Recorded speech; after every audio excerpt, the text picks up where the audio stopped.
কারণ আপনি সবসময় ভালোর দলে থাকেন। আমি মোহাম্মদ মেহেদি হাসান লিখছি দুবাই থেকে। গত ৯ জানুয়ারি ২০২৫ বৃহস্পতিবার আপনার ইউটিউব চ্যানেলে প্রচারিত হয়েছিল আমার পাঠানো একটি আফ্রিকান ঘটনা, যার শিরোনাম ছিল আত্মা ফেরানো জাদু। ঘটনাটি প্রচার করার জন্য আপনাকে, গোলাম রাব্বি ভাই সহ আপনার পুরো টিমকে জানাই অন্তরের অন্তঃস্থল থেকে ধন্যবাদ। যাই হোক, আজকে আপনাদের জন্য আফ্রিকান ব্ল্যাক ম্যাজিকের ঘটনা নিয়ে হাজির হয়েছি। আশা করছি এই ঘটনাটি আপনাদের এবং লিসনারদের ভালো লাগবে। Black is not a colour, black is a symbol of attitude. বাক্যটা বলেছিলেন আমার এক বড় ভাই, ওনার নাম হচ্ছে ববি। উনি পশ্চিম আফ্রিকার দেশ নাইজেরিয়ার নাগরিক। ববি ভাইয়ের বয়স 60 বছর হবে। তিনি বেশ হাসি খুশি এবং ফ্রেন্ডলি একজন মানুষ। ববি ভাই আরব আমিরাতের সারজা স্টেটে আল নাহদা 2 এই এলাকাতে থাকেন। তিনি প্রায় 25 বছরের বেশি সময় ধরে এখানে আছেন। আমি থাকি আল নাহদা 1 অর্থাৎ দুবাই সাইডে।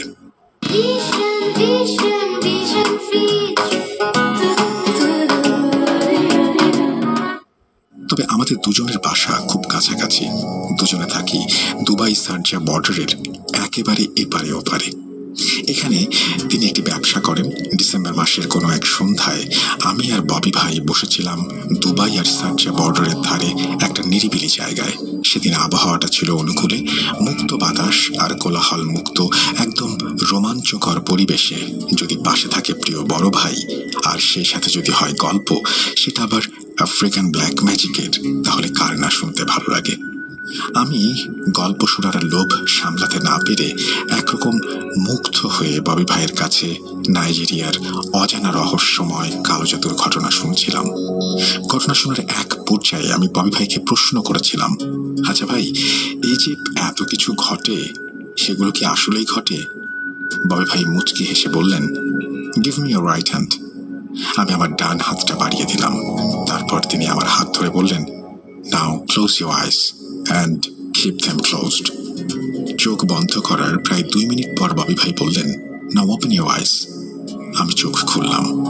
ববি ভাই জিজ্ঞেস করলেন, where is the Sahara Center? এটা কি হলো? আমার সামনে থাকা বিশাল একটা শপিং মল, যেটা দুবাই ও সারজা বর্ডারে অবস্থিত, ওটা তো আমাদের সামনে ছিল। এখন সেটা কোথায় গেল? আমি খুঁজতে থাকি। আশেপাশে ভালো করে চেয়ে দেখি সব ঠিক আছে, কিন্তু শুধু সাহারা সেন্টার নেই। অবাক কাণ্ড। তাছাড়া কিছুটা ভয় পাচ্ছিলাম আমি কখনো ভাবতেই পারিনি আমার এরকম একটা অভিজ্ঞতা হবে। ততক্ষণে ববি ভাই বুঝতে পেরেছেন আমি একটু নার্ভাস ফিল করছি। উনি আমার কাঁধে হাত দিয়ে বললেন, রিল্যাক্স। আমি কিছু বলে ওঠার আগে উনি বললেন, এটা হচ্ছে দৃষ্টিভ্রম জাদু। ভয় কিছু নেই, চোখ বন্ধ করে আবার তাকাও, তাহলে সব ঠিক হয়ে যাবে। তখন আমার হাত ববি ভাই ধরে রেখেছিলেন। আমি পুনরায় চোখ বন্ধ করে আবার খুললাম। আমি দেখলাম এবার সব ঠিক আছে। এই তো আমার সামনে সাহারা সেন্টার। আমি বেশ অবাক হয়ে যাই। এটা ছিল আমার জীবনের ভিন্ন একটা অভিজ্ঞতা। আমি ববি ভাইকে জিজ্ঞেস করলাম, তাহলে আপনি কি কোনো কবিরাজ? তিনি বললেন, হ্যাঁ, তুমি আমাকে ছোটখাটো একজন কবিরাজ ভাবতে পারো। আমি বললাম, ছোটখাটো বলতে আপনি যেটা আমাকে দেখালেন, মানে দৃষ্টিভ্রম জাদু, এটা কি কোনো ছোটখাটো বিষয়? তখন ববি ভাই বললেন, এটা অতি সাধারণ বিষয়। আমি যে জাদুবিদ্যা জানি তার তুলনায় এটি একটা একদম প্রাথমিক জাদু। তুমি হয়তো জানো না, আমাদের আফ্রিকাতে 4 শ্রেণীর কবিরাজ বা তান্ত্রিক আছে।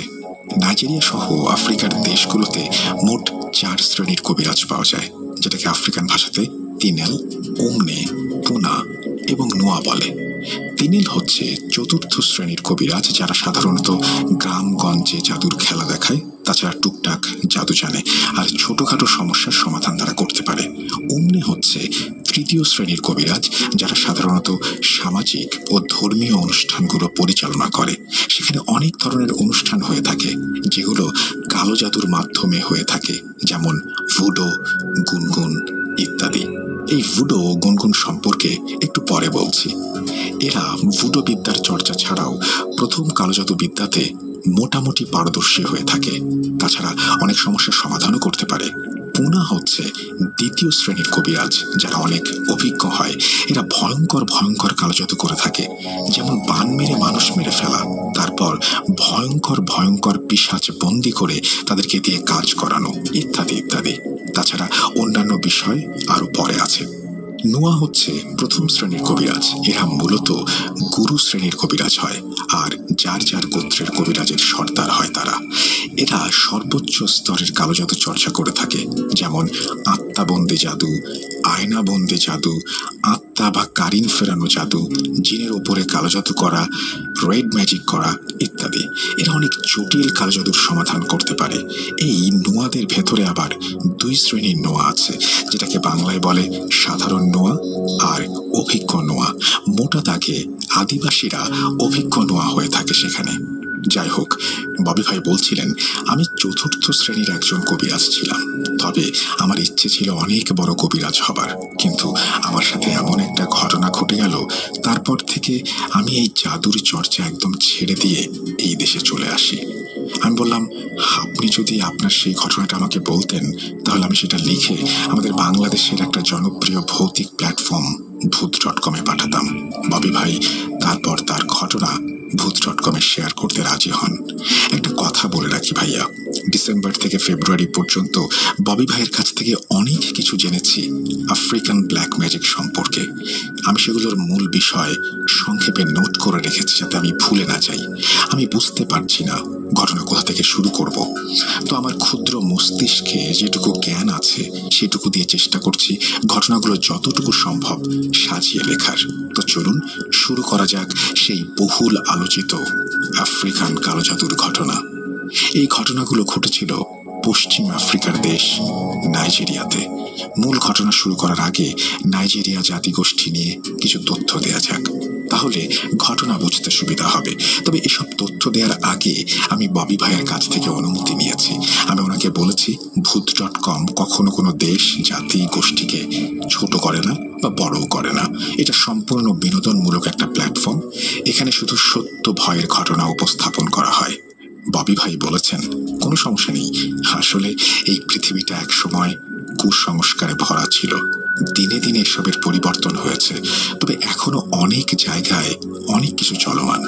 আপনি আপনার দেশের মানুষের সামনে আমাদের দেশ সম্পর্কে যেটা তুলে ধরবেন সেটা হচ্ছে ইতিহাস। আপনি চাইলেও ইতিহাস পরিবর্তন করতে পারবেন না, আর সেটা সম্ভব না। তো ববি ভাই আমাকে তাদের দেশ ও জাতি সম্পর্কে অনেক তথ্য দিয়েছেন, সেগুলো আমি বর্ণনা করছি। এখানে যদি আপত্তিকর বা বিরক্তিকর কোনো বিষয় থাকে, তাহলে আমি ভূত.com ও লিসেনারদের কাছে ক্ষমা চেয়ে নিচ্ছি। নাইজেরিয়াতে মোট 300টির বেশি ছোট বড় জাতিগোষ্ঠী রয়েছে, যার ভেতরে প্রধান 3টা জাতিগোষ্ঠী হচ্ছে হাউসা, ইউরোবা ও ইবো। ববি ভাই হচ্ছে একজন ইবো সম্প্রদায়ের লোক, আর উনি খ্রিস্টান ধর্মের। তো এই প্রধান 3 জাতিগোষ্ঠীর ভেতরে হাউসা হচ্ছে সবচেয়ে বড়। নাইজেরিয়ার মোট জনসংখ্যার প্রায় 31% হচ্ছে হাউসা। তারপর ইউরোবা, মোট জনসংখ্যার প্রায় 16% হচ্ছে ইউরোবা।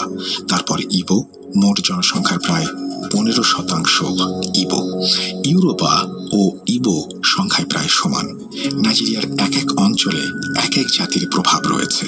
নাইজেরিয়ার উত্তর অঞ্চলে হাউসারা সংখ্যাগরিষ্ঠ আর অন্যান্যরা সংখ্যালঘু। পশ্চিম অঞ্চলে ইউরোবা সংখ্যাগরিষ্ঠ আর পূর্ব অঞ্চলে ইবোরা। ববি ভাইয়ের বাড়ি হচ্ছে নাইজেরিয়ার পশ্চিম অঞ্চলে, সেখানে ইউরোবা সংখ্যাগুরু আর ইবোরা সংখ্যালঘু। সঙ্গত কারণে আমি জায়গার নাম বলছি না। এই যে বিভিন্ন জাতি, এদের ভেতরে আবার বিভিন্ন ধর্মের মানুষ রয়েছে। এদের পরস্পরের ভেতরে যেমন দ্বন্দ্ব রয়েছে, নিজেদের ভেতরেও অনেক দ্বন্দ্ব রয়েছে। যেমন ইউরোবাদের ভেতরে মুসলিম, খ্রিস্টান ও অন্যান্য ধর্মের মানুষ আছে। আবার এদের ভেতরে উপজাতি আছে, উপজাতিদের আবার নির্দিষ্ট ধর্ম আছে, তারা আবার আলাদা আলাদা কালচার মেনে চলে। আর এই ইউরোবাদের সাথে উপজাতি ইউরোবাদের দ্বন্দ্ব আছে, তাদের ধর্ম, কর্ম, মতের অনেক বিভেদ রয়েছে। যদি কালোজাদুর কথা বলেন, তবে উপজাতিরা এসব বিষয়ে সবসময় অভিজ্ঞ এবং শ্রেষ্ঠত্ব লাভ করেছে। হাউসা ও ইবোদের ভেতরে ঠিক একই বিষয় লক্ষ্য করা যায়। আপনি হয়তো জানেন, নাইজেরিয়াতে 1967 সালে গৃহযুদ্ধ হয়েছিল। এই গৃহযুদ্ধের প্রধান একটা কারণ হচ্ছে জাতিগত দ্বন্দ্ব।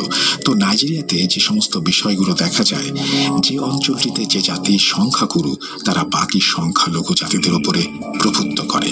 প্রায় অঞ্চলে সংখ্যাগুরুত্ব দ্বারা সংখ্যালঘুরা চরম বৈষম্যের শিকার। বর্তমানে সব দ্বন্দ্বের হার তুলনামূলকভাবে অনেক কমে গেলেও এখন সেখানে অনেক জায়গায় এই জাতিগত দ্বন্দ্বের দেখা মেলে। এই দেশটিতে প্রচুর কালজাদুর চর্চা হয়। তাছাড়া নাইজেরিয়ার বিশাল একটা জনগোষ্ঠী ভুডো বা কালো জাদু ধর্মে বিশ্বাসী। ভুডো হচ্ছে তাদের ভাষায় প্রজ্ঞা ও কল্যাণের প্রতীক। তবে এই ধর্মটি কিন্তু অন্যান্য ধর্ম থেকে একদমই আলাদা, কেননা ধর্মের চেয়েও এর সাথে তাদের একান্ত নিজস্ব একটি দর্শন ও আদর্শ জড়িয়ে আছে। এই ধর্মের সবচেয়ে গুরুত্বপূর্ণ দিক হলো এটি একই সাথে সর্বেশ্বর এবং একেশ্বরবাদী।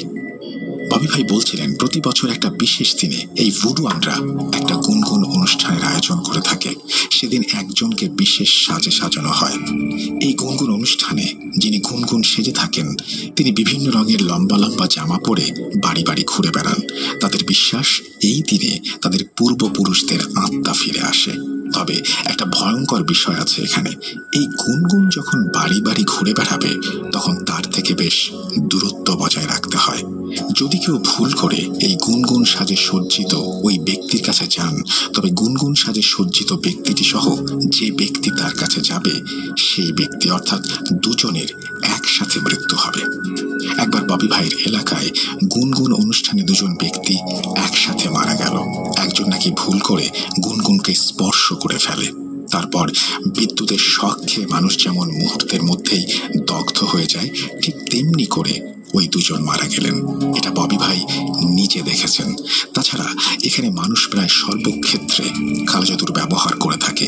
এই যেমন ভালো চাকরির জন্য, ভালোবাসা স্থাপন, সংসারে শান্তির জন্য ইত্যাদি ইত্যাদি। তাছাড়া খারাপ দিক তো আছেই। ফুটবল নাইজেরিয়ার একটি জনপ্রিয় খেলা, এটা আমরা সবাই জানি। ববি ভাই বলছিলেন, ওই যে বড় বড় তারকা ফুটবলাররা তাদের অনেকেই কবিরাজের শরণাপন্ন হয়েছেন বিভিন্ন সময়ে। রোমান, ক্যাথলিক, খ্রিস্টান ও প্র্যাকটিসিং মুসলিম ব্যতীত মোটামুটি সবাই প্রত্যক্ষ পরোক্ষভাবে কালজাদুর চর্চা করে থাকেন অথবা শরণাপন্ন হয়ে থাকেন। এখানে সবচেয়ে ভয়ঙ্কর যে বিষয়টি লক্ষ্য করা যায় সেটি হচ্ছে এখানে এক জাতি অন্য জাতির ওপরে কালজাদু করে থাকে। এবার হয়তো বুঝতে পারছেন আমি কেন এত কথা বললাম। আজকের গল্পের মূল বিষয় হচ্ছে দুই জাতি অর্থাৎ ইউরোবা এবং ইবোদের ভেতরে কালজাদুর লড়াইকে কেন্দ্র করে। এবার মূল ঘটনায় আসা যাক। ববি ভাই তার বর্তমান বয়স হিসাব করে বলেছেন, এই ঘটনার সূত্রপাত তার জানা মতে 1980 দশকের শেষের দিকে একটা সময় হয়ে থাকে। সব পক্ষের শত হাজার বছর ধরে চলমান জাতিগত দ্বন্দ্ব থাকলেও পূর্বের সব ঘটনা যেগুলো কালজাদু সম্পর্কিত ওসব ঘটনা জানা ও বর্ণনা করা সম্ভব না হলেও ওই সময়ের কিছু ঘটনার পুঙ্খানুপুঙ্খ বিবরণ দিতে সক্ষম হয়েছেন ববি ভাই। তো ইবোরা ইউরোবাদের দ্বারা চরম বৈষম্যের শিকার হয়ে তারা সিদ্ধান্ত নেন যে এবার তারা এমন কিছু করবেন যেটা ইউরোবারা সারা জীবন মনে রাখবে। যেহেতু এখানে ইউরোবারা সংখ্যাগুরু, সেহেতু ইবোরা শক্তিতে তাদের সাথে পারবে না। তাই তারা সিদ্ধান্ত নেন তারা ইউরোবাদের ভেতরে যারা তুলনামূলক বেশি ইবো বিদ্বেষী অর্থাৎ উগ্র স্বভাবের তাদের ওপরে কালজাদু করবে।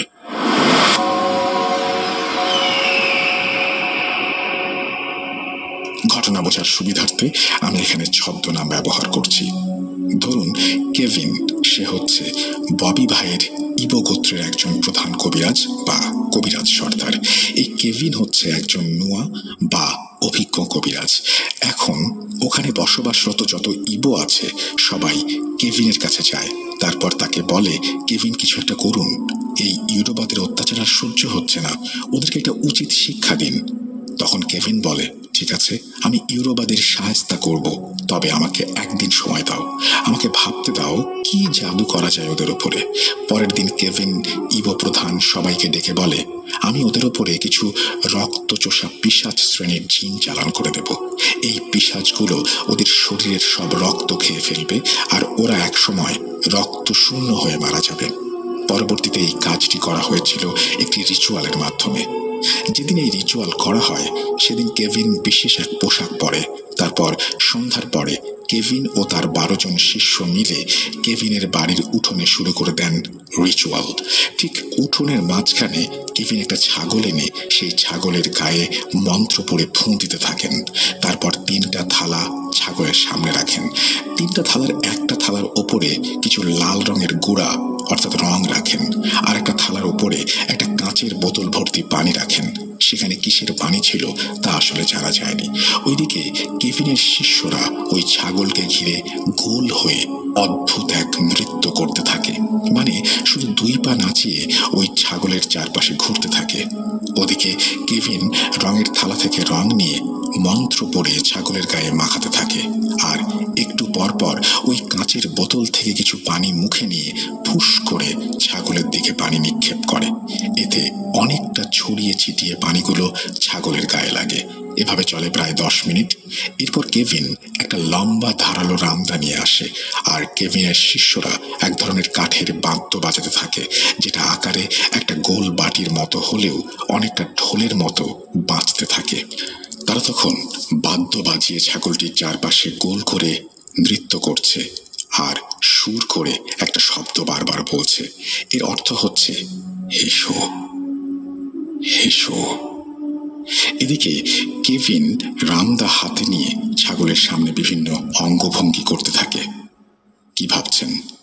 কেভিন এক্ষুনি এই ছাগলটাকে বলি দেবে, আর এই বলির মাধ্যমে কোনো একটা জিন চালান করে দেবে তাদের প্রতিপক্ষের ওপর? আমিও এটাই ভেবেছিলাম, কিন্তু আসলে সেটা হয়নি। ববি ভাই বলছিলেন এই যে রিচুয়াল, এর মাধ্যমে একজন শক্তিশালী পিশাচকে বন্দি করা হবে।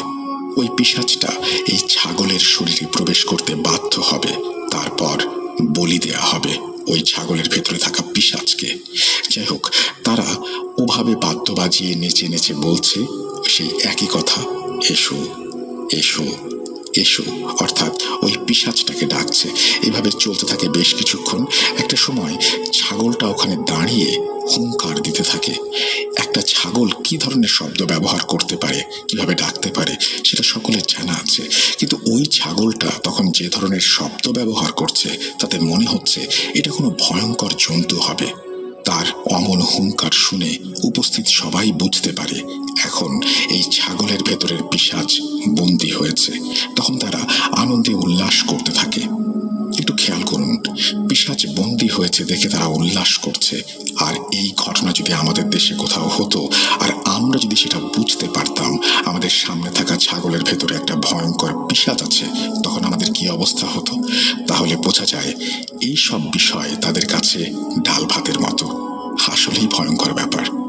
যাই হোক, ছাগলের ভেতরে থাকা পিশাচটা হুঙ্কার দিতে থাকে, কিন্তু মজার বিষয় হচ্ছে ছাগলটা রাগে গর্জন করলেও ওই জায়গা থেকে নড়াচড়া করছে না।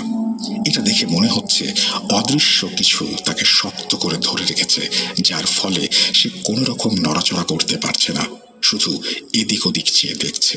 আমি ববি ভাইকে জিজ্ঞেস করলাম, এই যে ছাগলের চারপাশ দিয়ে একসাথে এত মানুষ নাচানাচি করছে, বাদ্য বাজাচ্ছে, তার আগে তারা শরীরে রং মাখালো, বোতল থেকে পানি মুখে নিয়ে তার দিকে নিক্ষেপ করলো, এত কিছু হলো সেখানে, আর ছাগলটা ওখানে দাঁড়িয়ে থাকলো।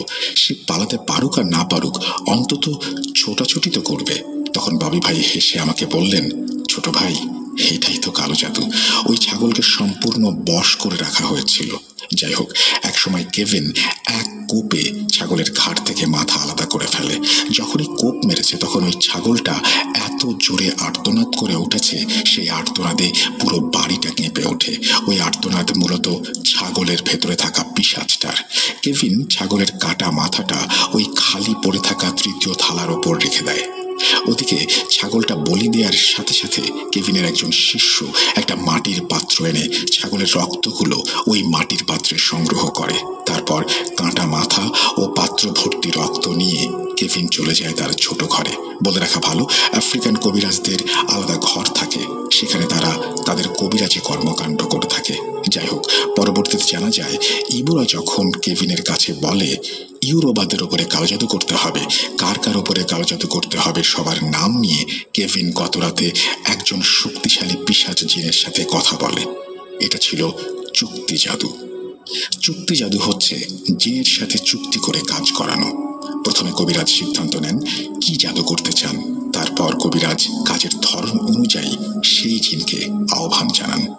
যেমন ধরেন, কোনো জিন মানুষের রক্ত খেয়ে ফেলতে পারে, কোনো জিন মানুষকে পাগল বানিয়ে রাখতে পারে, ইত্যাদি ইত্যাদি।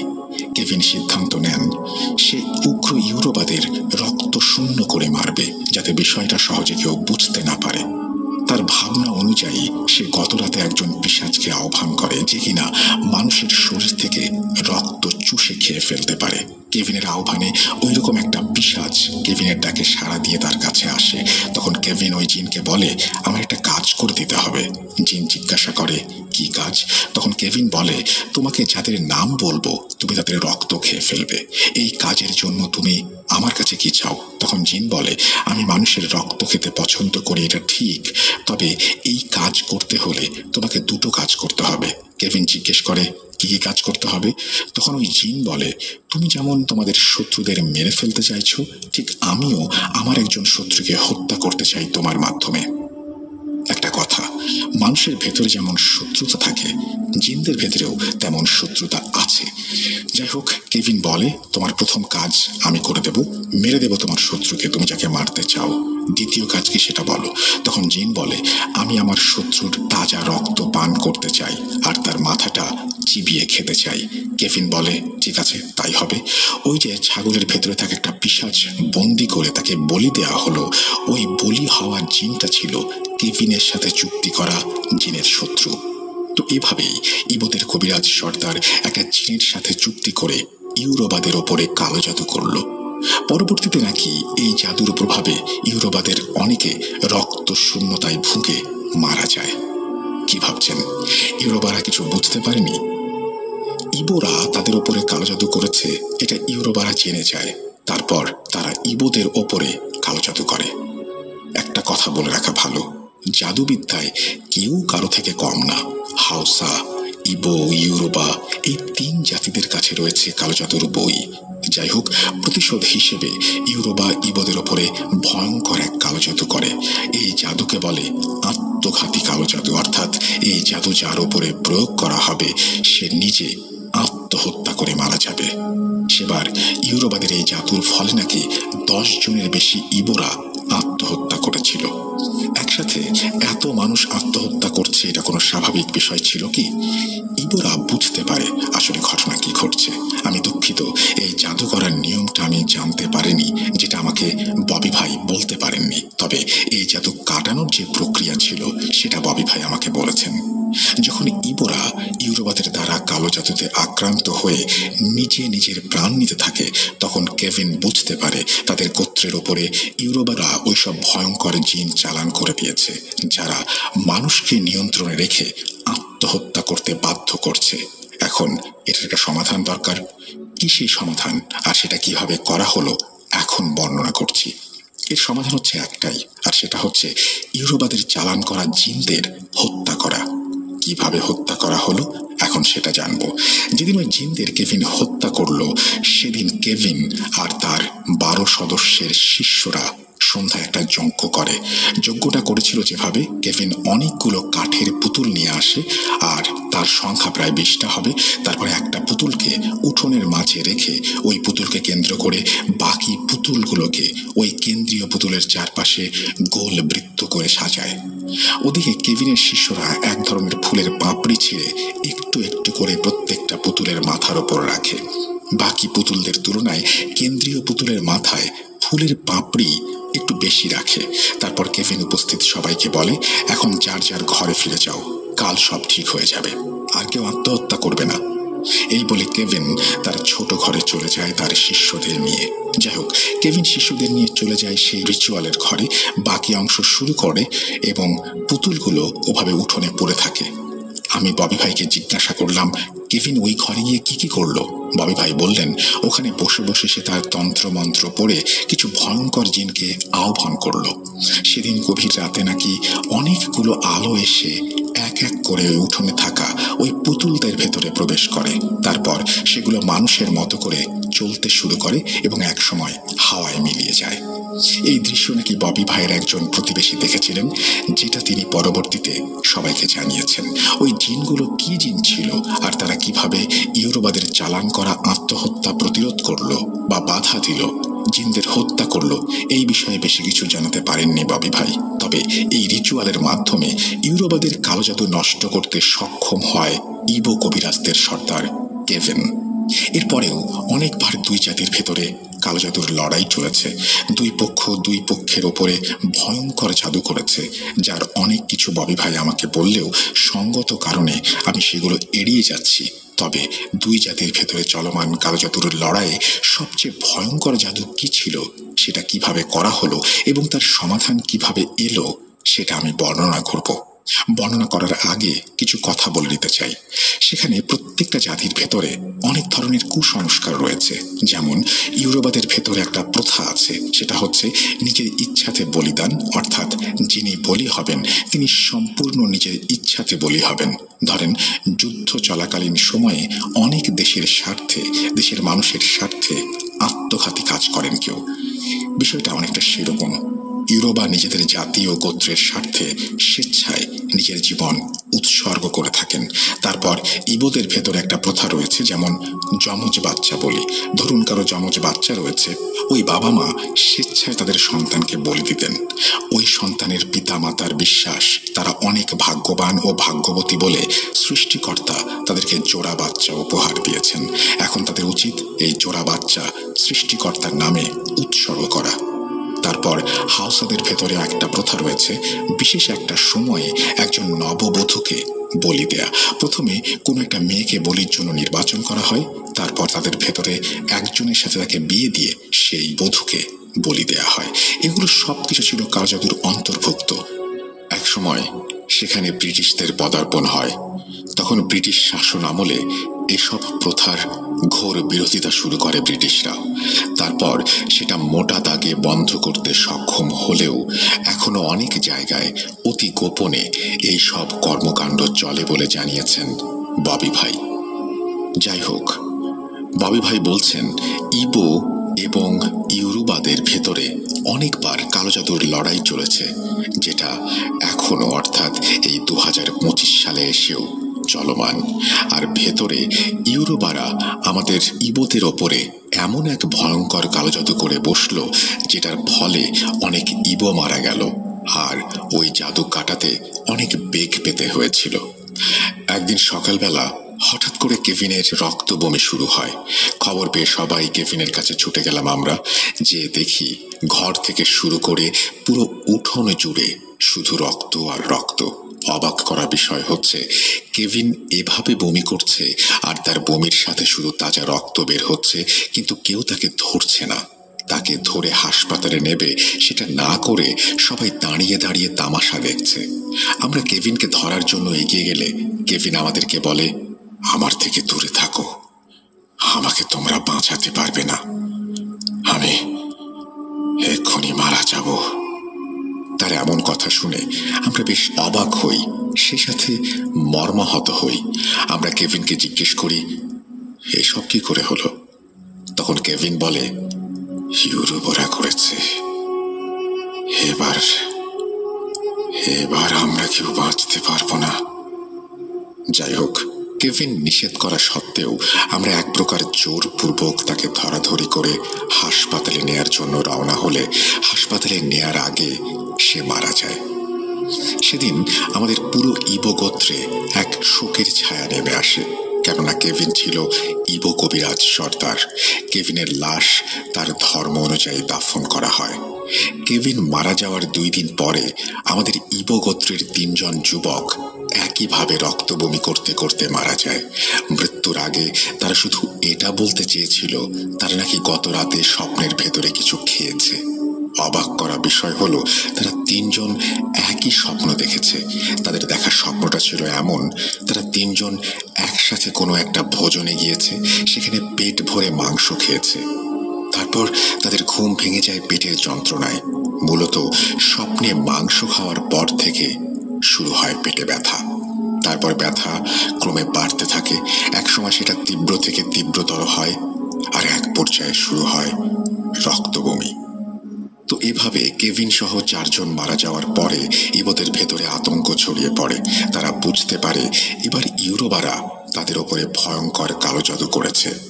তখন ইবোরা মরিয়া হয়ে ওঠে এই কালো জাদু থেকে বাঁচার জন্য। তারা ছুটে যায় বড় বড় ইবো তান্ত্রিক কবিরাজের কাছে। ওই 3 জন ইবো যুবক মারা যাওয়ার পরের দিন ইবোরা পাশের এলাকা থেকে একজন নামকরা ইবো কবিরাজকে নিয়ে আসে ববি ভাইদের এলাকায়। এই কবিরাজ ছিল একজন গুরু শ্রেণীর এবং অনেক অভিজ্ঞ একজন কবিরাজ। ঘটনা বোঝার স্বার্থে আমি এই কবিরাজের একটা ছদ্মনাম ব্যবহার করছি। ধরুন ওই কবিরাজের নাম হেনরি। তো এই হেনরি কবিরাজকে নিয়ে আসার পরে তাকে সবকিছু খুলে বলা হয়। কেভিন সহ কিভাবে 4 জন ব্যক্তি মারা গেল জানানো হয়। সবকিছু শুনে হেনরি বলে, আচ্ছা, আমি আগে দেখি ইউরোবারা তোমাদের ওপরে কোন ধরনের কালো জাদু করেছে। তারপর হেনরি ওই সময়ে একটা আসন পেতে বসেন। তারপর চোখ বন্ধ করে বিড়বিড় করে কিছু একটা পড়তে থাকেন। একটা সময় মনে হলো হেনরি একদম ঘুমিয়ে গেছেন ওই বসা অবস্থায়। যাই হোক, কিছুক্ষণ পরে হেনরি তার চোখ খোলেন। তারপর তিনি আসন থেকে উঠে দাঁড়ান। হেনরি বলেন, তোমাদের উপরে ভয়ঙ্কর প্রতিশোধ নিতে ইউরোবারা একজন অভিজ্ঞ ইউরোবা আদিবাসী কবিরাজ সর্দারকে নিয়ে আসে তোমাদের পুরো গোত্রকে কালো জাদু করে শেষ করে দেবার জন্য। ওই ইউরোবা কবিরাজ ছিল একজন অতি অভিজ্ঞ নোয়া। তখন ওই আদিবাসী ইউরোবা কবিরাজ সর্দার ওখানকার ইউরোবাদের বলেন, কিছুদিন পরে সূর্যগ্রহণ হবে।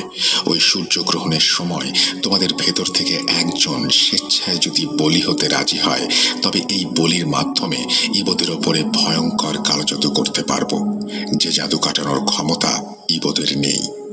তারপর ইউরোবাদের ভেতরে একজন রাজি হয় স্বেচ্ছায় বলি হতে। এভাবে সূর্যগ্রহণের দিন ইউরোবা কবিরাজ একজনকে বলি দিয়ে তোমাদের ওপরে ভয়ঙ্কর কালো জাদু করেছে। ওরা ওই দিন একটা রিচুয়াল করেছিল, যে রিচুয়ালের মাধ্যমে ভয়ঙ্কর 3টা শক্তিশালী জাদুকর জিনকে তোমাদের ওপরে চালান করে দেয়। ইউরোবাদের চালান করা ওই জিন 3টা আদমা জাদুবিদ্যা জানে। এই আত্ম জাদুবিদ্যা হচ্ছে এমন বিদ্যা যে কিনা চাইলে কিছু সময়ের জন্য তার শরীর একদম অস্তিত্বহীন করে ফেলতে পারে। মানে এই জাদুর প্রভাবে কোনো জিনও তাদেরকে খুঁজে পাবে না। যেমন বাতাসেরও একটা অস্তিত্ব আছে, কিন্তু সেটা অনুভব করা যায়, দেখা যায় না। কিন্তু এই আদমা বিদ্যা এত অদ্ভুত ও ভয়ঙ্কর যে এটা প্রয়োগ করার সাথে সাথে একজন জিন তার শরীরকে একদম অস্তিত্ব শূন্য করে ফেলতে পারে এবং সে অন্যান্য জিনের সামনেই এই অস্তিত্বহীন করার কাজটা করে। তাই ওই আদিবাসী ইউরোবাদের কবিরাজ সর্দার ভালো করে জানে এই 3 জিনকে মারা অসম্ভব। ওই জিনদের থেকেও কোনো শক্তিশালী জিন যদি ওদেরকে ধরতে আসে অথবা মারতে আসে, তখন ওরা আদমা জাদুর সাহায্যে নিজেদের একদম অস্তিত্বহীন করে পালিয়ে যায়। তারপর আর ওদেরকে খুঁজে পাওয়া যায় না। আর সবচেয়ে ভয়ঙ্কর বিষয় হচ্ছে ওই 3 জিন হচ্ছে যাযাবর শ্রেণীর জিন, যারা সমাজ থেকে বিচ্ছিন্ন এবং থাকে জঙ্গলে। মানে জিনদের ভেতরেও তো একটা সমাজ ব্যবস্থা আছে মানুষের মতো। তো এই জিনগুলো হচ্ছে সমাজযুক্ত। কি আদামা এবং আদামা জাদুর রহস্য আসলে কি, এখন সেটা বলছি। আনুমানিক 1700 শতাব্দীতে পশ্চিম আফ্রিকার কোনো একটা দেশে জন্ম হয়েছিল এই আত্মার। তার জন্ম কোথায় হয়েছিল এটা নির্দিষ্ট করে বলতে পারেনি ববি ভাই। তাকে সবাই রাজকুমারী আদমা বলে চেনে। আফ্রিকার অনেকে বলেন আদমার জন্ম হয়েছিল কোনো এক রাজ পরিবারে, আবার অনেকে বলেন সে জন্মেছিল একটা সাধারণ গরিব পরিবারে। তবে আদমা ছিল একজন বুদ্ধিমতী এবং একজন আফ্রিকান সুন্দরী তরুণী। আদমা সবসময় সামাজিক কল্যাণমূলক কাজের সাথে যুক্ত থাকত। বিশেষ করে নারীদের অধিকার নিয়ে সে কাজ করত। এতে করে তার অনেক শত্রু হয়ে যায়। তার এই শত্রুদের হাত থেকে নিজে বাঁচার জন্য ও শত্রুদের শিক্ষা দেওয়ার জন্য আদমা এক সময় ভয়ঙ্কর ভয়ঙ্কর কালো জাদুর চর্চা শুরু করে। সে কিভাবে এই জাদুবিদ্যা আয়ত্ত করেছে এই বিষয়ে জানা যায়নি, তবে সে জাদুবিদ্যায় অনেক পারদর্শী ছিল। বিশেষ করে সমস্ত দৃশ্য এবং অদৃশ্য শক্তির সামনে নিজেকে অস্তিত্বহীন করা জাদুতে সে পারদর্শী ছিল। তাই তার এমন জাদু ক্ষমতার জন্য অনেকে তাকে অতি অসাধারণ কিছু মনে করলেও তৎকালীন সময়ের অনেকে তাকে অপছন্দ করত। অনেকে বলে থাকেন সে শয়তানি বিদ্যা অর্থাৎ ডাকিনী বিদ্যা বা ডাইনি বিদ্যার চর্চা করত। যাই হোক, এই হচ্ছে আদমা সম্পর্কে সংক্ষিপ্ত তথ্য। আদমার কাছ থেকেই এই 3টি জিন নিজেদের লুকিয়ে ফেলার সেই জাদু শিখেছে বলে কবিরাজ হেনরি সেদিন জানিয়েছিল। আদমা এই 3 জিনকে বশ করে তার জাদুবিদ্যার যাবতীয় কাজ করাতো। এখন আদমা মারা যাবার পরে ওই জিন 3টা মুক্ত হয়ে যায় আর এখন তারা স্বাধীন। প্রশ্ন থাকতে পারে, তারা যদি স্বাধীন হয়ে থাকে তবে ইউরোবা আদিবাসী কবিরাজ সর্দারের কথা অনুযায়ী তারা কেন কাজ করছে? উত্তর হচ্ছে, এটা একটা চুক্তি।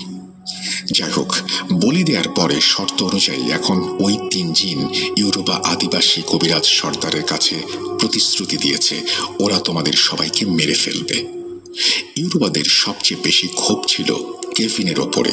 এই জন্য ইউরোবারা তাদের কবিরাজ গুরুর কাছে অনুরোধ করে সে যেন সর্বপ্রথম কেভিনকে হত্যা করে। সেই কথা অনুযায়ী ইউরোবাদের কবিরাজ গুরু সর্বপ্রথম কেভিনের ওপরে কালো জাদু করে। যে রাতে কেভিনকে হত্যা করা হয় সেই রাতে কেভিনকে একই স্বপ্ন দেখানো হয়। মানে তোমাদের যে 3 জন যুবক মারা গেছে তারা যে স্বপ্ন দেখেছিল একটা ভোজনে গিয়ে পেট ভরে মাংস খাচ্ছে, তারপর পেট ব্যথা শুরু হয়েছে এবং অতঃপর রক্ত বমি করে মৃত্যু। মূলত ওই জিন 3টা স্বপ্নের ভেতরে এক ধরনের কাঁচা মাংস খাওয়ায়। এই মাংস খাওয়ার ফলে এই 4 জনের মৃত্যু হয়েছে। এখন প্রতিদিন তোমাদের ভেতরে 3 জন করে স্বপ্নে ওই 3 জিনের দেয়া মাংস খাবে এবং এটা খেলে আর বাঁচার উপায় নেই। এভাবে তোমাদের সবাইকে মেরে ফেলবে। এই সমস্যার সমাধান একটা, সেটা হচ্ছে ওই যাযাবর 3 জিনকে হত্যা করা, যা আমার পক্ষে অনেক কঠিন হবে। তবে আমাকে একটু সময় দাও, দেখি কি করা যায়। আপাতত আমি চলে যাচ্ছি, আগামীকাল আবার আসবো। আজকে রাতের ভেতরে আমি দেখি কোনো উপায় বের করতে পারি কিনা। তারপর হেনরি চলে যায় আর যাবার আগে সবাইকে বলে যায় আজকে রাতে ভুলেও কেউ যেন না ঘুমায়। কারণ হচ্ছে ঘুমিয়ে গেলে গত রাতের মতো 3 জনকে স্বপ্নের ভেতরে মাংস খাইয়ে মেরে ফেলা হবে। জেগে থাকলে হয়তো এই সমস্যাটা হবে না। যাই হোক, সেদিন রাতে কবিরাজ হেনরির কথা মতো আর কেউ ঘুমানোর সাহস পায়নি। তবে দুর্ভাগ্যবশত হঠাৎ করে ভোর রাতের দিকে আবারও 3 জন যুবক রক্ত বমি করতে করতে একটা সময় মারা যায়। মারা যাবার আগে তারা এটা বলেছিল যে একটা সময় তারা অনুভব করে কেউ তাদের কাছে এসে জোর করে কিছু কাঁচা মাংস খাইয়ে দিল। যখন মাংসগুলো খাওয়াচ্ছিল তখন তারা চিৎকার করতে যেও করতে পারেনি, নড়াচড়া করার কোনো শক্তি ছিল না। এভাবে 7টা তাজা প্রাণ ঝরে যাওয়াতে আমাদের পুরো গোত্রে শোকের ছায়া নেমে এসেছিল। ওদিকে হেনরিকে আবারও খবর দিয়ে আনা হলো। হেনরি সেই অবস্থা দেখে অনেক দুঃখ প্রকাশ করে আর বলে, আমি ভেবেছিলাম হয়তো না ঘুমালে এই সমস্যা হবে না, কিন্তু এখন দেখছি এটা আমার ভাবনার থেকেও ভয়ঙ্কর। তখন উপস্থিত সবাই হেনরিকে বলে, হেনরি কিছু একটা করেন, তা না হলে আমরা কেউ বাঁচতে পারবো না। তখন হেনরি বলে, আমি গত রাতে আমার জাদুবিদ্যার মাধ্যমে জানতে পেরেছি যে এই সমস্যা সমাধানের একটা উপায় আছে, তবে সেটা অনেক কঠিন। উপস্থিত সবাই জিজ্ঞেস করে কি সেই উপায়? তখন হেনরি বলে, 4 পূর্বপুরুষের জাদু। উপস্থিত সবাই জিজ্ঞেস করে কি সেই 4 পূর্বপুরুষের জাদু? তখন হেনরি বলে, আফ্রিকা মহাদেশের ভেতরে একজন বিখ্যাত কবিরাজ ছিলেন যার নাম হচ্ছে গৌ। এই গৌকে বলা হতো কবিরাজ সম্রাট। গৌ প্রতিটা জাদু কাটানো বিদ্যা জানত। হেনরি বলছেন, গতকাল রাতে আমি একটা সাধনার মাধ্যমে জানতে পারি এই সমস্যার সমাধান আছে একমাত্র গৌয়ের হাতে। একটু বলে রাখি, আফ্রিকাতে কবিরাজের ছেলে কবিরাজ হয়। এটা ওখানকার একটা নিয়ম যেটা বিশ্বের অনেক দেশে দেখা যায়। তো এই গৌয়ের পূর্বপুরুষেরা কবিরাজ ছিল। তো বংশ পরম্পরায় গৌ একজন কবিরাজ হয়ে ওঠে। কিন্তু গৌ এমন কিছু সাধনা করেছিল যেটা অন্যান্য কবিরাজরা চিন্তা ভাবনা করতেও ভয় পায়। যেমন মৃত মানুষের আত্মা বন্দি করে তাদেরকে দিয়ে কাজ করানো। এখানে আত্মা বলতে আমরা কারিন বুঝি, তবে সমস্যা হচ্ছে গৌ মারা গেছে অনেক দিন আগে। এমনকি তার ছেলে সহ পরবর্তী 3 পুরুষ মারা গেছে। বর্তমানে গৌয়ের বংশধর যিনি আছেন তিনি অনেক দূরে থাকেন। রাতারাতি তার কাছে গিয়ে তাকে দিয়ে কাজ করানো অসম্ভব। তাছাড়া সে গোয়ের মতো ওই রকম অভিজ্ঞতা অর্জন করতে পেরেছিল কিনা সেটাও ভাবার বিষয়। তাই আমি সিদ্ধান্ত নিয়েছি আমি 4 পূর্বপুরুষের জাদু করব। উপস্থিত সবাই তখন হেনরিকে জিজ্ঞেস করে, কি সেই 4 পূর্বপুরুষের জাদু? তখন হেনরি বলে, আমি গোয়ের আত্মা ফিরিয়ে আনব, আর সেই আত্মার কাছ থেকে জেনে নেব এই সমস্যার সমাধান। তবে এই কাজটা করা মোটেও সহজ নয়। গোয়ের আত্মা ফেরাতে হলে আমাকে তার পরবর্তী 3 পুরুষের আত্মা ফেরাতে হবে। গ্রিন লিকুইড পাওয়া যাচ্ছে 50 টাকা ছাড়ে এখন মাত্র 220 টাকায়। মানে গোয়ের আত্মা ফেরাতে হলে প্রথমে গোয়ের নাতির ছেলের আত্মা ফেরাতে হবে, তারপর গোয়ের নাতির ছেলের আত্মার ওপর ভর করে গোয়ের নাতির আত্মা ফেরাতে হবে, সেই আত্মার উপরে ভর করে গোয়ের ছেলের আত্মা ফিরবে, তারপর সেই আত্মার উপরে ভর করে গোয়ের আত্মা ফিরবে। এটাকে বলে ম্যাজিক অফ 4 অ্যানসেস্টার্স, অর্থাৎ 4 পূর্বপুরুষের জাদু। এই 4 পূর্বপুরুষের জাদু কিভাবে করা হয়েছিল আর আত্মা কিভাবে ফিরেছিল সেটা বর্ণনা করার আগে আমি কিছু কথা বলতে চাই, কেননা এই বিষয় নিয়ে তর্ক হতে পারে। আমি চাই না আমার জন্য ভূত.com এইরকম কোনো পরিস্থিতিতে পড়ুক। তাই এরকম কিছু যাতে না ঘটে সেই বিষয়ে সতর্ক থাকা আমার দায়িত্ব। দেখুন, আমরা মুসলিম, তাছাড়া এই শো যারা শোনেন তার সিংহভাগ মুসলিম। আমরা বিশ্বাস করি মানুষ মারা গেলে তার রূহ বা আত্মা বারজাখের জীবনে চলে যায়, সেখান থেকে আত্মা ফিরে আসার কোনো সুযোগ নেই। আর আমরা এটাও জানি যে আমাদের সকলের সাথে একটা করে কারিন জিন থাকে। এই কারিন জিন আমাদের সকলের জন্মের সাথে আমাদের সাথে যুক্ত হয়ে যায়। আমাদের মৃত্যু হলেও এই কারিন জিন কিন্তু বেঁচে থাকে। কতদিন বেঁচে থাকে এই বিষয়ে আমি আসলে জানি না, তবে সে বেঁচে থাকে। আমরা অনেক ঘটনার মাধ্যমে জেনেছি যে কারিন জিন হাজির করা হয়েছে বা অনেকে এই কারিনের সাহায্যে কাজ করেছেন। মূল বিষয় হচ্ছে নির্দিষ্ট কিছু প্রক্রিয়ার মাধ্যমে কারিন জিন হাজির করা যায়, আর এই কারিন জিনকে দিয়ে কাজ করানো যায়। আমরা যেটাকে কারিন জিন হিসেবে জানি, আফ্রিকানরা অথবা অন্যান্য অনেক দেশের মানুষ সেটাকে স্পিরিট বলে। আমি ববি ভাইকে দেখেছি, উনি যখন কিছু খান বা পান করেন, ধরুন উনি একটা সফট ড্রিঙ্ক নিলেন, সেটা খুলে ছোট ছোট করে 4 ফোঁটা ড্রিঙ্ক মাটিতে ফেলে তারপর তিনি সেটা পান করবেন। এর কারণ আমি জানতে চাইলে উনি আমাকে বলেছেন যে উনি বিশ্বাস করেন ওনার 4 পূর্বপুরুষেরা এখনো এই দুনিয়াতে আছে, যারা প্রতিনিয়ত ওনাদের চারপাশে থাকে। যাই হোক, এখন এই ঘটনার মূল পর্ব, 4 পূর্বপুরুষের জাদু, সেটা বর্ণনা করছি। সেদিন হেনরি কিছু সময়ের জন্য চলে যায়, তারপর সে আরো 5 জন অভিজ্ঞ কবিরাজকে সাথে করে ফিরে আসে। সেই সাথে কিছু জিনিস নিয়ে আসে। তার ভেতর ছিল 4টি কবুতর, কিছু পাখির পালক, 4টা মানুষের খুলি, কিছু রং, মোমবাতি ইত্যাদি। হেনরি বলেছেন, সূর্য যখন একদম মাথার উপরে থাকবে, অর্থাৎ ভর দুপুর, ঠিক তখন আমি আমার সহকর্মী এই 5 বন্ধু আমাদের রিচুয়াল শুরু করব। আমাকে একটা ফাঁকা জায়গা দিতে হবে, সেখানে আমরা ছাড়া আর কেউ যেন না আসতে পারে সেই বিষয়ে আপনাদের খেয়াল রাখতে হবে।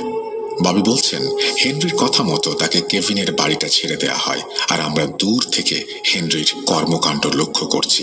তো সূর্য যখন একদম মাথার ওপরে, তখন হেনরি কবুতর 4টাকে জবাই করে প্রত্যেকটা কবুতরের রক্ত আলাদা আলাদা করে রাখে।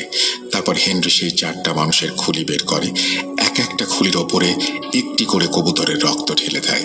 রোদের তাপে কিছুক্ষণ পরে খুলিগুলোর রক্ত শুকিয়ে যায়। তারপর হেনরি কিছু পাখির পালক আগুনে পুড়িয়ে সেটা ছাই করে নেয়।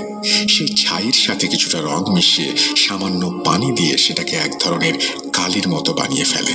তারপর রোদে শুকিয়ে যাওয়া রক্ত মাখা মাথার খুলিগুলোর ওপরে আঙুলের সাহায্যে কিছু একটা লিখতে শুরু করে হেনরি। এক সময় এক এক করে 4টা মাথার খুলির ওপরে লেখা শেষ হলে আবারও খুলিগুলো কিছুক্ষণ রোদে শুকিয়ে নেয় হেনরি। খুলিগুলো শুকিয়ে গেলে হেনরি সহ বাকি কবিরাজরা সেই 4টি মাথার খুলি নিয়ে কেভিনের সেই কবিরাজি করার জন্য যে ঘর, সেই ঘরে চলে যায়। তারপর সেখানে সবাই মিলে শুরু করে একটি যজ্ঞ।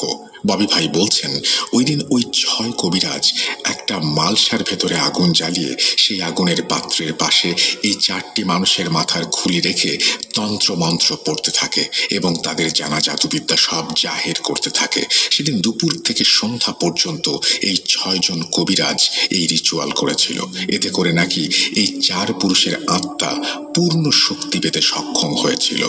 একটা কথা বলে রাখা ভালো, এই যে 4টি মানুষের মাথার খুলি, এগুলো মূলত ওই কবিরাজদের ভেতরে কোনো একজনের 4 পূর্বপুরুষের মাথার খুলি ছিল, যেমন বাবার, দাদার, দাদার বাবার এবং তার বাবার।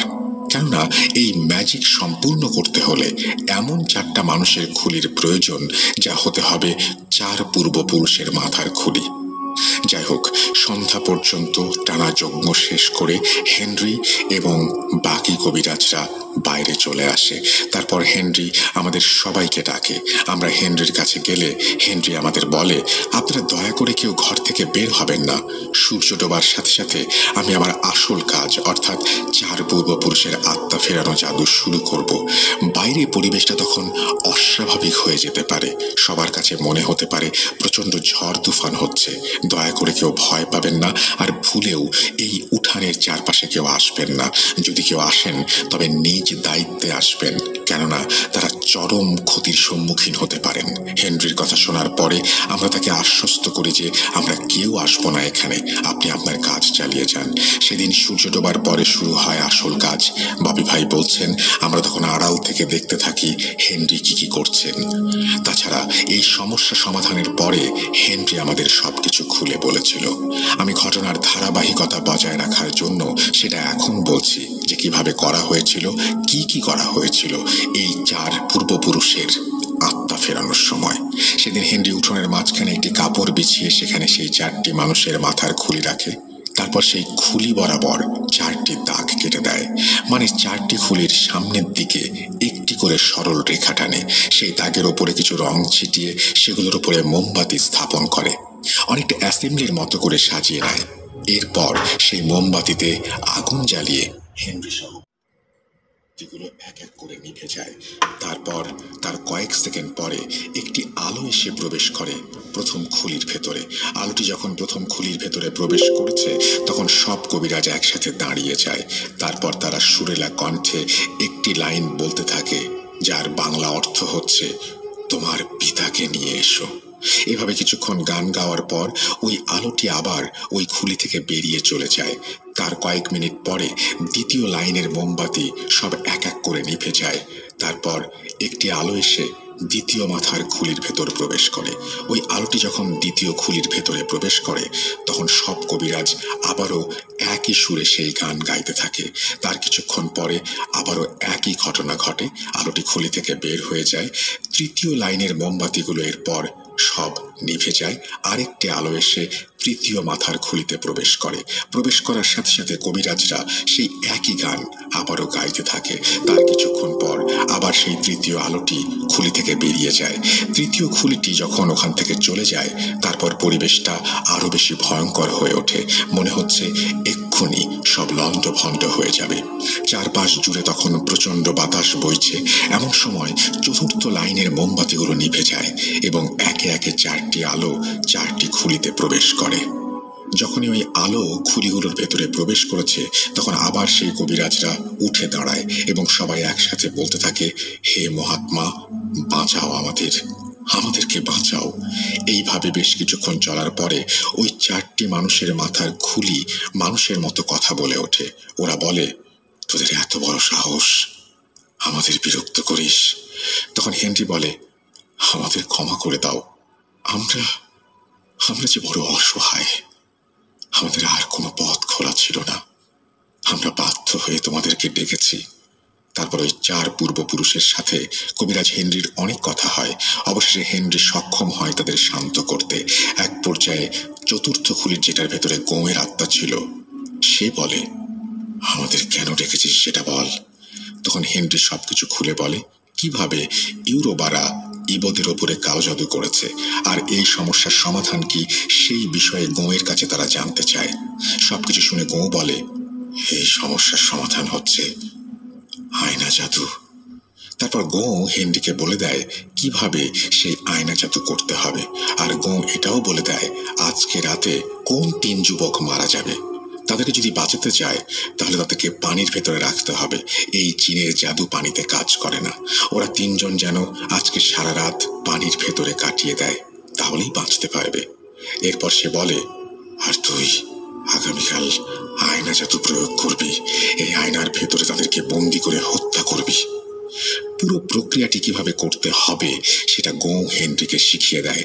তারপর সেই মানুষের মাথার খুলিগুলো থেকে একে একে 4টি আলো উড়ে চলে যায়। এভাবেই শেষ হয় 4 পূর্বপুরুষের জাদু। সবকিছু সম্পূর্ণ হওয়ার পর হেনরি সবাইকে আবারও ডাকে। আমরা তার কাছে গেলে সে সবকিছু খুলে বলে। তারপর সেই 3 জন যুবককে, যাদেরকে আজকে রাতে মেরে ফেলা হবে, তাদেরকে একটি পুকুরে রাত কাটাতে বলা হয়। হেনরির কথা মতো ওই 3 জন যুবক সারা রাত পুকুরের পানিতে কাটিয়েছিল। পরের দিন বিকেলে হেনরি একা আসে, সাথে 3টা আয়না নিয়ে। হেনরিকে দেখে আমরা সবাই তার কাছে এগিয়ে গেলাম। তখন হেনরি বলে, আমাদের কোনো সমস্যা হয়েছে কিনা। আমরা তাকে বলি, না, আজকে আর কোনো সমস্যা হয়নি। যাই হোক, সেদিন বিকেল থেকে হেনরি একটা রিচুয়াল শুরু করে, যেটা কেভিনের উঠোনে বসে সে করেছিল। রিচুয়ালটা মূলত একটি পূজা পাঠ ছিল, যেটা সঙ্গত কারণে আমি বর্ণনা করতে চাই না। সেদিন সূর্য ডোবার পরে হেনরি একটি গণ্ডি কেটে বসে। তার সামনে ছিল 3টি আয়না। সেই 3টি আয়না সামনে রেখে মন্ত্র পাঠ করতে থাকে। কিছুক্ষণ মন্ত্র পাঠ করার পরে একসাথে 3টি আলো এসে সেই 3টা আয়নার ভেতরে প্রবেশ করে। তারপর হেনরি একটা ছুরি দিয়ে একটি আয়নার ভেতরে আঘাত করে। যখনই সে ছুরি দিয়ে আয়নার ভেতরে আঘাত করে, তখন প্রচন্ড একটি আর্তনাদের শব্দ ভেসে আসে। ববি ভাই বলেছেন, ওই আর্তনাদের শব্দটা এত জোরালো ছিল, যেমনটা খুব নিকটে বজ্রপাত হলে হয়। উপস্থিত সবার কানের পর্দা ফেটে যাবার মতো অবস্থা হয়েছিল। এভাবে একে একে 3টি আয়নাকে হেনরি আঘাত করে ছুরি দিয়ে, আর প্রত্যেকবার ওইভাবে আর্তনাদের শব্দ ভেসে আসে। এটা শেষ করার পরে হেনরি আমাদের সবাইকে ডাকে এবং সে বলে, সমস্যার সমাধান হয়ে গেছে। আজকে থেকে তোমরা সবাই ইউরোবাদের কালো জাদু থেকে মুক্তি পেলে। এভাবেই একটি ভয়ঙ্কর সমস্যার সমাধান করেছিল হেনরি। তারপরে ইউরোবা এবং ইবোদের ভেতরে অনেকবার কালো জাদুর লড়াই হয়েছে। 2 পক্ষ ভয়ঙ্কর ভয়ঙ্কর জাদু করেছে উভয় পক্ষের ওপরে। সেই সব ঘটনা ববি ভাইয়ের কাছ থেকে সংগ্রহ করে আমি পর্যায়ক্রমে পাঠাবো ইনশাল্লাহ। কর্মব্যস্ততার কারণে ঘটনা সংগ্রহ করতে এবং লিখতে আমার অনেক সময় লেগেছে, কেননা আমি ববি ভাইয়ের কাছ থেকে একটু একটু করে ঘটনা শুনি আর একটু একটু করে লিখি। জানি না কতটা গুছিয়ে লিখতে পারলাম। ঘটনাটি ভালো লাগলে পড়ে শোনানোর অনুরোধ রইল। অনাকাঙ্ক্ষিত ভুল ত্রুটির জন্য আমি ক্ষমা চেয়ে নিচ্ছি। এরপরে আমি চুকসের দাদু বাগলার দাদুর একটি ঘটনা লিখে পাঠাবো ইনশাল্লাহ। ভালো থাকবেন। আপনার জন্য এবং ভূত.com-এর জন্য রইল শুভ কামনা। আল্লাহ হাফেজ।